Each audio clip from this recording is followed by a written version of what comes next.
Om Swastiastu, perkenalkan nama Solan Purnianti, saya dari Prodi Pendidikan Agama Hindu. Jadi di sini saya akan menjelaskan sedikit tentang materi identitas nasional dari mata kuliah kewarganegaraan. Indonesia memiliki berbagai keunikan, kepulauan terbanyak di dunia, hanya mengenal musim panas dan hujan, memiliki suku, tradisi, dan bahasa yang beraneka ragam. Hal tersebut menjadi ciri khas identitas nasional sebagai bangsa Indonesia.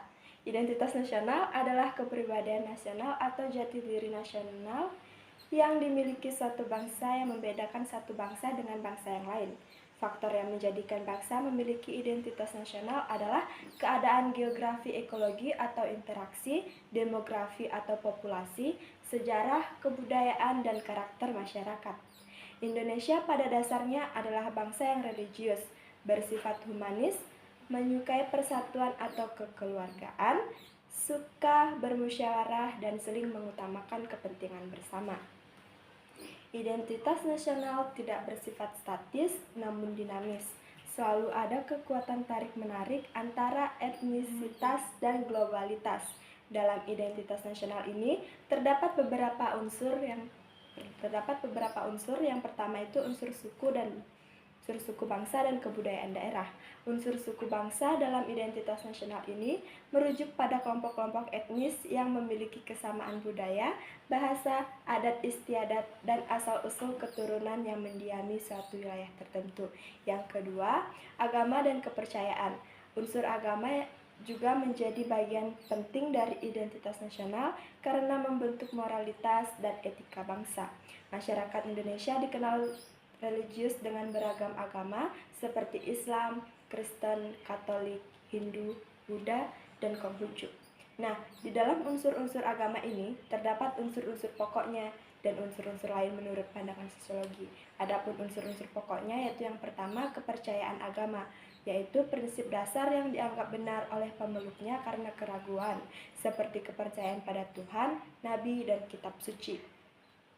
Yang kedua, simbol agama, yaitu identitas visual atau simbolis dari suatu agama, seperti pakaian, tulisan, atau tindakan tertentu yang memiliki makna khusus. Yang ketiga itu praktik keagamaan, yaitu kegiatan ibadah, ritual, dan perbuatan yang dilakukan sesuai ajaran agama untuk membina hubungan vertikal yaitu dengan Tuhan dan horizontal yaitu dengan sesama manusia. Yang keempat itu pengalaman keagamaan, yaitu berbagai bentuk pengalaman spiritual yang dialami secara pribadi oleh individu pemeluk agama. Yang kelima, umat beragama, yaitu kelompok orang yang memeluk dan menjalankan ajaran agama tersebut. Selanjutnya, unsur-unsur menurut pandangan sosiologi yaitu yang pertama ada sistem keyakinan yaitu keseluruhan ajaran dan prinsip yang dianut dalam agama. Yang kedua itu sistem ritual yaitu urutan kegiatan atau upacara yang terstruktur antara interaksi dengan kekuatan supranatural atau untuk tujuan simbolis. Yang ketiga itu sistem norma, yaitu aturan dan tata krama yang mengatur perilaku dan etika umat beragama dalam kehidupan sehari-hari. Selanjutnya saya akan menjelaskan unsur-unsur identitas nasional yang ketiga, yaitu ada bahasa nasional. Bahasa merupakan alat komunikasi utama sekaligus persatuan. Di Indonesia, bahasa Indonesia berperan penting sebagai bahasa nasional dan bahasa pemersatu seluruh rakyat yang berasal dari berbagai daerah dengan bahasa daerah masing-masing. Tanpa bahasa nasional yang disepakati, komunikasi antar warga negara akan terhambat sehingga potensi integrasi dapat meningkat. Yang keempat ada Pancasila sebagai ideologi nasional. Pancasila merupakan inti dari identitas nasional Indonesia karena mengandung nilai-nilai fundamental yang menjadi dasar kehidupan berbangsa dan bernegara. 5 sila dalam Pancasila mencerminkan pandangan hidup bangsa yang menyeimbangkan hubungan manusia dengan Tuhan, sesama, dan lingkungan. Yang kelima, ada sejarah dan pengalaman kolektif bangsa. Sejarah perjuangan bangsa menjadi unsur penting dalam membentuk identitas nasional, karena dari sanalah tumbuh rasa cinta tanah air dan semangat kebangsaan. Pengalaman bersama dalam memperjuangkan kemerdekaan, mempertahankan kedaulatan, dan membangun negara menumbuhkan kesadaran kolektif tentang arti pentingnya persatuan. Yang keenam, simbol-simbol nasional semua simbol nasional. Unsur ini meliputi bendera, lagu kebangsaan, lambang negara, dan semboyan nasional. Bendera merah putih misalnya menjadi simbol keberanian dan kesucian, sedangkan lambang Garuda Pancasila melambangkan kekuatan dan keutuhan bangsa. Lagu Indonesia Raya menumbuhkan semangat nasionalisme setiap kali dikumandangkan. Simbol-simbol ini berfungsi mempertegas identitas bangsa dalam berbagai situasi, baik di dalam negeri maupun di kancah internasional. Yang ketujuh, itu wilayah dan tanah air. Wilayah negara merupakan unsur fisik dari identitas nasional. Tanah air tidak hanya dipahami sebagai tempat tinggal, tetapi juga sebagai ruang hidup yang menyatukan seluruh warga negara. Batas-batas geografis Indonesia yang terdiri dari ribuan pulau membentuk kesadaran akan pentingnya menjaga keutuhan dan kedaulatan negara. Selain unsur-unsur, ada pula fungsi identitas nasional dan ada juga tujuan dari identitas nasional. Saya akan menjelaskan fungsi identitas nasional terlebih dahulu. Fungsi identitas nasional sangat penting dalam kehidupan suatu bangsa karena identitas nasional berperan sebagai dasar yang mengikat, mengarahkan, dan memperkokoh persatuan serta eksistensi negara di tengah dinamika sosial, politik, dan budaya yang terus berkembang. Secara logis, identitas nasional dapat dipahami sebagai sistem nilai dan simbol yang memberikan arah serta makna terhadap kehidupan berbangsa dan bernegara. Berikut ini penjelasan logis mengenai fungsi-fungsi identitas nasional. Yang pertama, sebagai pemersatu bangsa. Fungsi utama identitas nasional adalah sebagai perekat yang menyatukan seluruh elemen masyarakat yang beragam. Indonesia misalnya terdiri atas ribuan pulau, ratusan suku bangsa, dan beragam bahasa serta budaya. Identitas nasional seperti Pancasila, bahasa Indonesia, dan bendera merah putih menjadi simbol yang menegaskan bahwa meskipun berbeda, seluruh warga tetap berada dalam satu kesatuan, yakni bangsa Indonesia. Yang kedua, sebagai pembeda dengan bangsa lain. Setiap bangsa memiliki ciri khas yang membedakannya dari bangsa lain. Identitas nasional berfungsi untuk menunjukkan keunikan, karakter, serta jati diri suatu bangsa di Indonesia internasional. Misalnya, Indonesia dikenal sebagai bangsa yang menjunjung tinggi nilai gotong royong, sopan santun, dan toleransi antar umat beragama. Nilai-nilai inilah yang menciptakan citra positif bangsa di mata dunia. Yang ketiga, sebagai pedoman dan arah dalam kehidupan berbangsa dan bernegara. Identitas nasional juga berfungsi sebagai pedoman dalam bertingkah laku, berpikir, dan bertindak bagi seluruh warga negara. Nilai-nilai yang terkandung di dalamnya menjadi dasar moral dan etika dalam berbagai aspek kehidupan, bagi sosial, politik, ekonomi, maupun budaya. Yang keempat, sebagai alat pengendali sosial dan memelihara stabilitas nasional. Identitas nasional berfungsi sebagai alat pengendali sosial karena mengandung nilai-nilai yang mengatur perilaku warga negara agar sesuai dengan norma dan kepentingan bersama. Misalnya, semangat gotong royong, disiplin, dan rasa tanggung jawab merupakan nilai-nilai yang mendorong keteraturan sosial. Yang kelima itu sebagai sumber inspirasi dan motivasi nasional.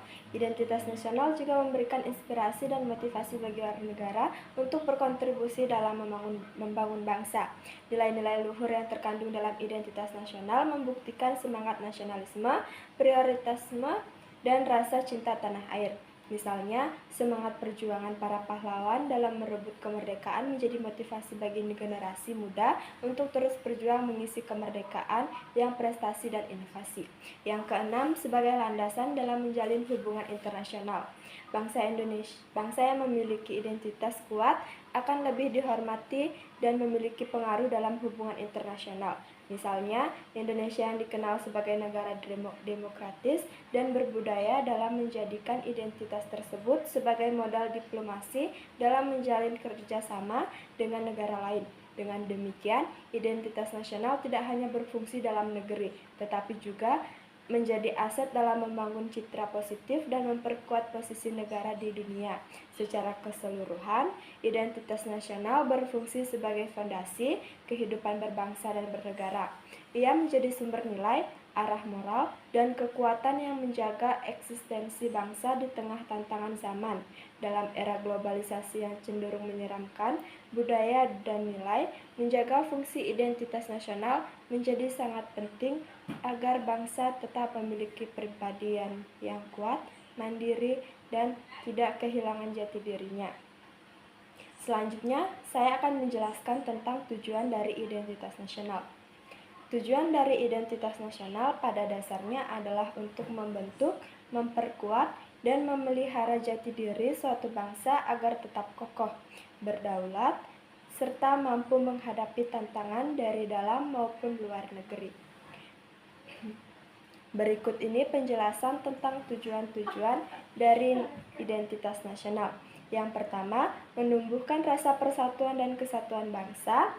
Tujuan utama identitas nasional adalah menumbuhkan dan memperkuat rasa persatuan di antara warga negara yang memiliki latar belakang berbeda. Indonesia adalah bangsa yang majemuk dengan ratusan suku, bahasa, dan budaya, sehingga diperlakukan suatu identitas nasional bersama yang dapat menyatukan seluruh perbedaan itu. Yang kedua, meneguhkan jati diri dan kepribadian bangsa.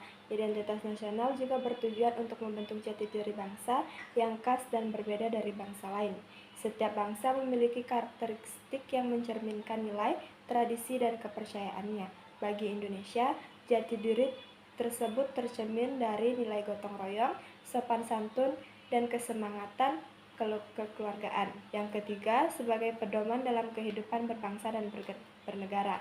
Tujuan lain dari identitas nasional adalah memberikan arah dan pedoman bagi seluruh warga negara dalam menjalani kehidupan berbangsa dan bernegara. Nilai-nilai yang terkandung dalam identitas nasional seperti keadilan, kemanusiaan, dan persatuan menjadi landasan moral dan etika yang menuntut perilaku masyarakat. Yang keempat, memperkuat rasa cinta tanah air dan nasionalisme. Identitas nasional juga bertujuan untuk menumbuhkan rasa cinta terhadap tanah air dan semangat nasionalisme di hati setiap warga negara melalui pengenalan dan penghayatan terhadap simbol-simbol nasional seperti bendera, lagu kebangsaan, dan lambang negara. Muncul rasa bangga menjadi bagian dari bangsa tersebut. Rasa cinta tanah air ini sangat penting, terutama di era modern ketika pengaruh budaya luar begitu kuat. Yang kelima, menjadi landasan dalam menghadapi tantangan globalisasi. Di era globalisasi, arus informasi, budaya, dan ekonomi bergerak tanpa batas. Identitas nasional berfungsi dan bertujuan untuk melindungi bangsa dari pengaruh negatif globalisasi yang dapat mengikis nilai-nilai luhur bangsa. Dengan identitas nasional yang kuat, suatu bangsa dapat menyaring pengaruh luar secara selektif, mengambil hal-hal yang positif tanpa kehilangan karakter aslinya. Yang keenam, menciptakan citra positif bangsa di dunia internasional. Identitas nasional juga memiliki tujuan eksternal, yaitu membangun citra positif bangsa di mata dunia. Bangsa yang memiliki identitas kuat dan konsisten dalam memegang nilai-nilai luhur dan akan menghormati dan diakui oleh negara lain. Misalnya, Indonesia dikenal sebagai bangsa yang menjunjung tinggi nilai toleransi, perdamaian, dan solidaritas internasional. Secara keseluruhan, tujuan identitas nasional adalah untuk menjaga keberlangsungan eksistensi bangsa agar tetap berdiri kokoh di tengah perubahan zaman. Identitas nasional bukan hanya simbol atau slogan, tetapi juga sistem nilai yang hidup dalam setiap tindakan dan kebijakan bangsa. Sekian dari saya, mohon maaf bila ada salah kata. Saya tutup dengan Pramu Santi. Om Santi Santi Santi Om.